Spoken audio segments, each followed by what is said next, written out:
Hello po sa inyong lahat. Naglalakad ako ngayon ba. Sobrang lakas ng hangin. Maganda ang weather. Araw siya. Nag-start na talagang mag-yellow ang mga puno.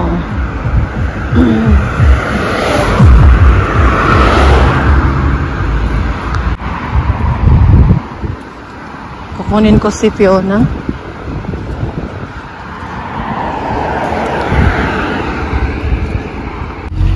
Ano ba, nakakaloka yung weather dito sa Germany. Ano, ganito, umaraw siya, mainit.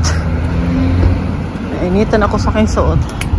Pag makulimlim, malamig naman.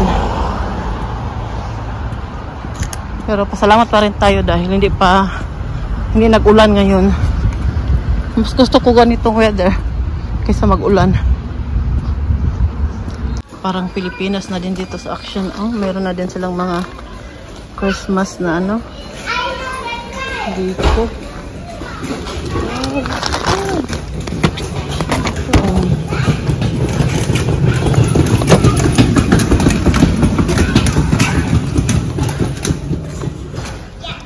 Ganito. Wow, ang ganda naman ito.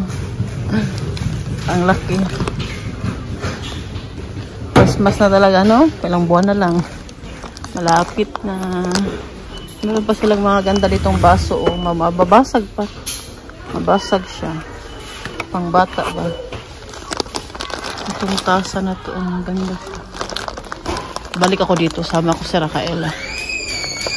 Para baka tingin-tingin na siya ng mga diko pang Christmas. Oh, dami na. Ito, gusto ko to. Ganyan ba? Pangbitay sa Christmas tree. Uy, ang dami na. Ang dami na. Kapay nos krata. Ito sila itong village. Meron na silang Christmas tree. Dito kami ni Fiona, ninantay namin yung sasakyan namin pa uwi. Nauhaw siya, ya? Hat meine Zunge irgendetwas da, so ein Muster. Und ich habe heute so doll gebissen, dass das immer noch weh tut. Nein. Und ich habe so gemacht, dann das tut jetzt so doll weh. Maglakad. Das war schon seit Frühstückszeit. Maglakad lang sana kami ba, kaya lang bumili kasi ako ng ulam na yun. Ulamin namin mamaya. Mabigat. Masyado mabigat to. Mahirap maglakad ng mabigat. Na may dalang mabigat ba? Kaya sabi ko na magsakay na lang tayo pa uwi. Mama, welcher Tag ist heute? Montag. Monday. Warum? I don't wanna go to... Wir haben eigentlich immer noch... Kukunin natin yung kaldero na gagamitin ko sa aking pagluto ngayon. Dito sa baba kasi yan. Tahan natin dito. Dandahan lang tayo kay ito. Ito yung gagamitin ko. Dandahan lang tayo dahil natulog si Martin sa taas. Ito na yung kaldero gagamitin. Lagay ko na dito. Dandahan lang kahit natulog si Martin.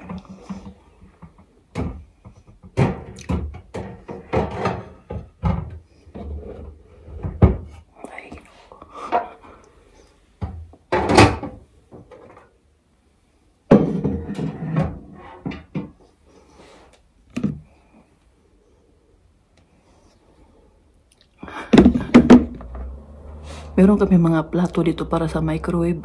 Ang dami nang binili ni Martin, 6. Tas yung microwave namin na binigay ng uncle niya, nasira. Meron na naman kami microwave binigay ni Marita. Hindi kasi kami mahilig gumagamit ng microwave, kaya hindi kami bumili. Pero binigyan naman kami, hindi namin ginamit. Pero ito, namili si Martin ng plato para sa microwave. 6. So, ganito siya. Ito malagay yung pagkain mo. Malagay. 6 to. Dito pa yung iba. Hindi natin alisin kay magluluto na ako. Bilis lang yung oras eh.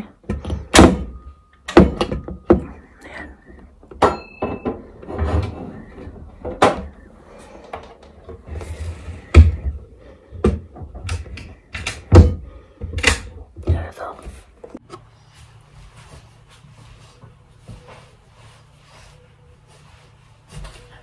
Sirado mo natin yung pinto kay nanood umang sa YouTube at yung music makapiright eh. Sirado ko muna.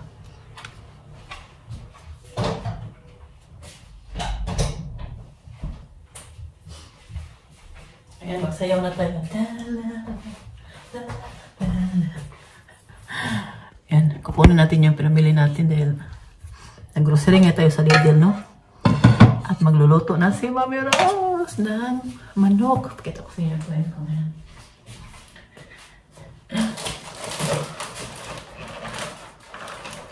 Mabigat. Mabigat talaga ba? Kaya sabi ko kay Pio na magsakay na lang tayo Pio na eh. Visit talaga ako minsan pag maglakad ako, no? Hindi pa ako tamad maglakad, no? Pero pag may bitbitin ka, mabigat. Mainis ka. Ito, nagbili kami nito dahil yung anak ko paborito to. Pakain ko to sa kanila kasi sale siya ngayon. At nabili din ako nito para sa package. Ano lang siya? 99 cents sa Action. Ito siya. At yung expiration niya ay February 23, 2026. Tapos nabili ako ng 5. Nadagdagan ko pa siya. Dahil mura lang. Matutuwa na yung mga pamilya namin doon sa Pinas. Dahil nga no, magpapadala ako ng package ngayong 26 kukunin dito. Ayan, 5. Nabili ako ng celery at carrots. Ito. At syempre ang manok. Magluto ako dahil matagal pa tumatapos pa kaya i-ready ko na siya. Alam ko ano yun, no? Nabawasan na talaga yung taba ko. Dahil sobrang diet ko ngayon. Hindi talaga po ako nagkumakain ng mga...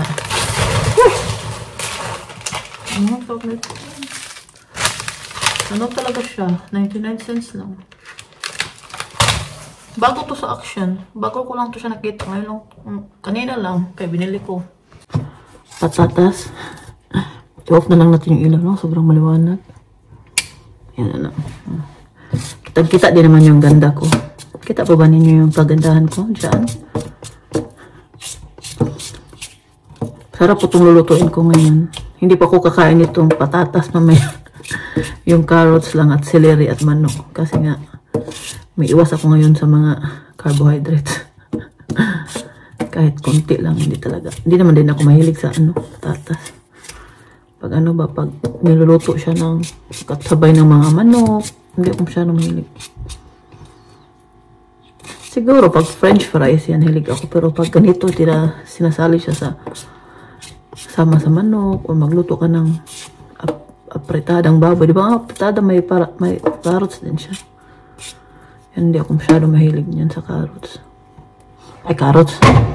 Patatas. Sana. Okay na yan siya. Nalata na yung gulay. Ito celery, may carrots at potato. Ito yung kakainin namin ngayon. Magmanok ako at yung celery at carrots. Ayan, sarap yan. Masyadong maanghang. Napadami yung lagay kong chili powder. Ayan, kain muna kami.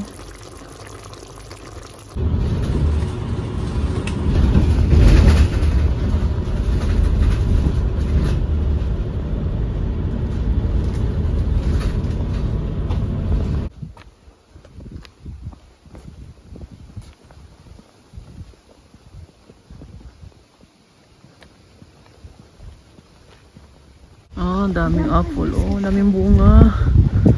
Maganda ng kulay. Red. Sana all. Hello po sa inyo, nasa bahay na ako at meron tayong package ngayon. Ito ay galing Thailand. Charot. Hindi, yung kaibigan ko ba galing Thailand. Buksan natin. nicht in mein Zimmer oder Küche. Schlafzimmer bestimmt. Ja, für eine. Die Alarm das? Wo hast du das ausgemacht? Den habe ich nicht umgegradet. Hast du das ausgemacht? Den habe ich nicht. Oh.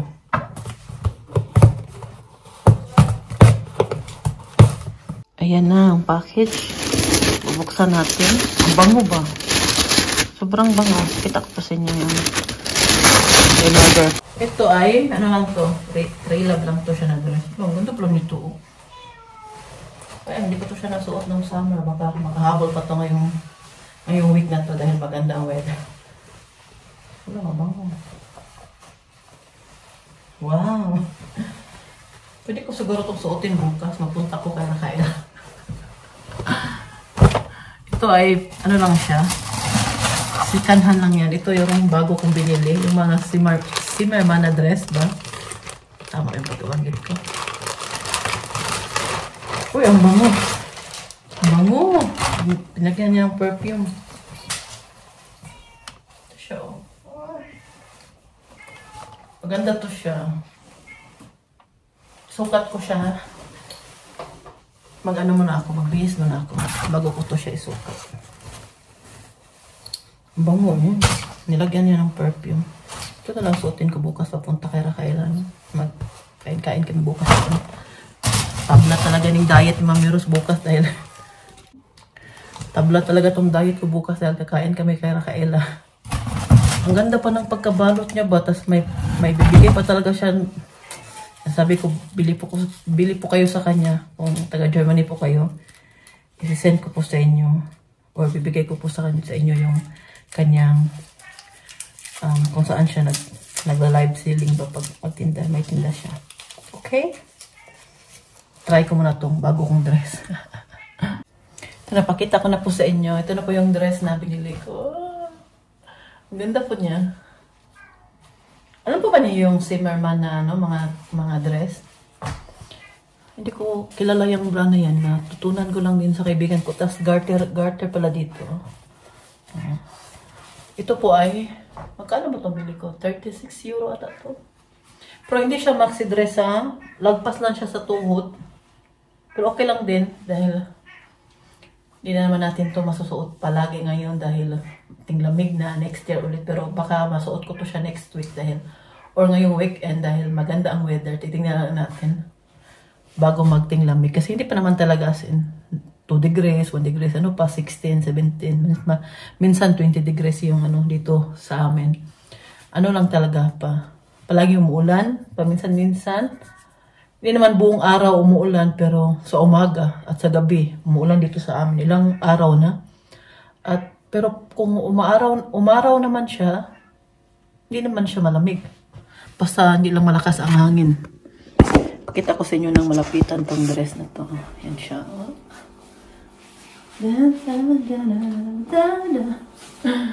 At ito yung isang dress na binili natin. Ano ba yan? Yung belt ko na ano na siya, na us-us na. Ito rin itong isang dress na. Ito ay paano ba ito?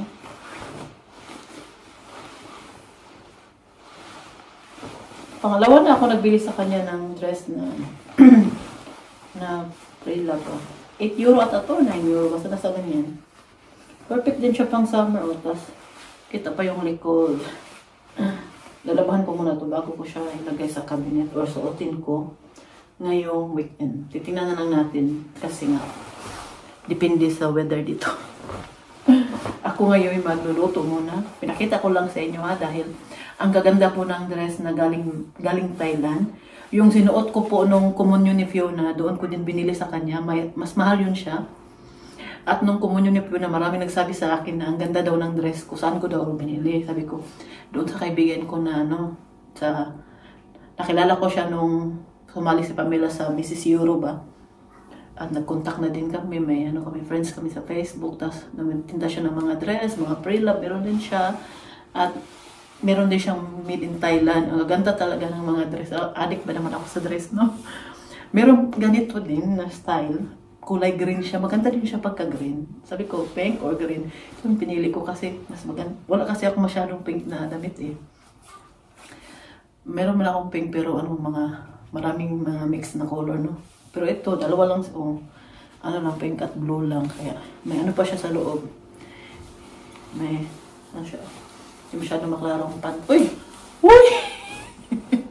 Pero short man ako. Yan siya. At meron pa siyang marami na nabinta nito. Kagabi nag-live selling na naman siya. Nakamain na naman ako ng dress. Yun naman ay color brown. Susuotin ko siguro yun sa Pasko. Dahil brown yung ano namin. Or beige ba? Or cream na color. Tingnan lang. Nagustuhan ko din yun siya. Kaya lang, hindi ko dinalawa pagbili. Dahil nag-limit din tayo sa pera, no? Sabi ko, isa next month pa, sa katapusan pa kasi niya yun isend. Sabi ko, tama dahil ting sweldo, ting sahod na. Tigsahod na sa YouTube. Kaya pwede ko din mabili. Ano yun siya? 28 euro. Kaya, sa katapusan pa yun mapadala sa akin. Mahilig, alam naman po niyo, mahilig ako sa dress. No, ngayon naman, marami po akong dress na ipapadala sa package. Kasi sinabi ko na sa inyo, no, mapapadala ako ng package sa amin. Marami akong dress na ipapadala. Yung mga hindi ko na talaga pinagamit. Ilang, 2 years nang hindi sinusuot ba? Kaya yun ipapadala ko. Meron ako isang kaibigan sa Pinas o kaibigan ng kapatid ko na mamili siya kung anong gusto niya sa dress ko. Baka may magustuhan siya ba. Binta lang naman ng mura kasi. Yun yung ano ko. Itingnan na lang. Kasi bago kailangan na bawasan yung cabinet kaya hindi naman sinusuot. Hindi ko naman bawasan yung cabinet para magbili ng bago. Hindi na kasi sinusuot. Nagbawas na ako ng damit ni Michelle, kay Philip, kay Fiona. Binawasan ko na yung mga damit nila pati sa akin. Last year, nagbawas ako ang dami. Binigay ko doon sa Thailander na nagbabantay kay Oma noon nung babakasyon kami. Binigay ko sa kanya. Ngayon, magbawas na naman ako. Yun ay papadala ko sa package. Kasi marami po akong damit na hindi talaga nasusuot. Sayang din baka may magkagusto ba na binta yun sa amin. Yun nga lang, yung size, hindi tayo magka-size. Dapat ganito yung katawan niyo size.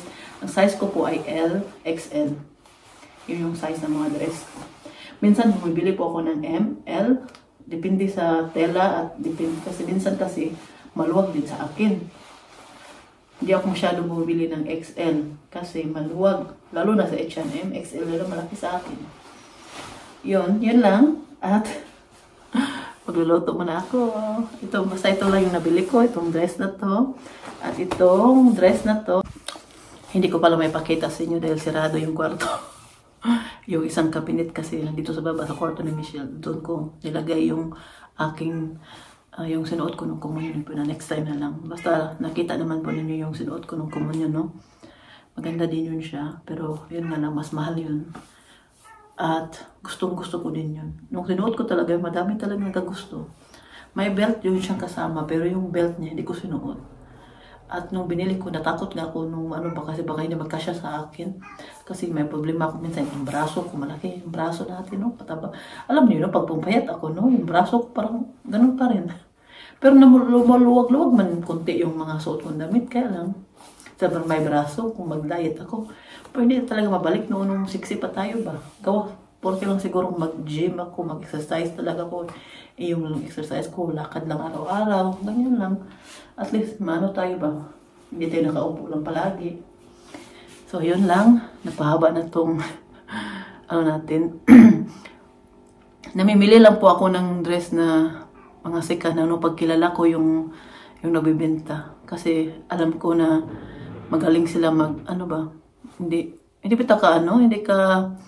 hindi ka matakot na yung dress pala dami ng damage kasi sinasabi niya mismo sa sa live selling niya. Kaya yun yung gusto ko sa kanya. Pangatlong beses nga to. Una yung communion na dress ni Fiona, nung suot ko kay Fiona yung communion niya. Pangalawa yung dress na binili ko para naman kay Michelle. 2 dress yun. Pinakita ko ninata yun sa inyo. At ito naman yung pangatlo, itong dress na to at yung dress na yan. Yan yung binili ko sa kanya.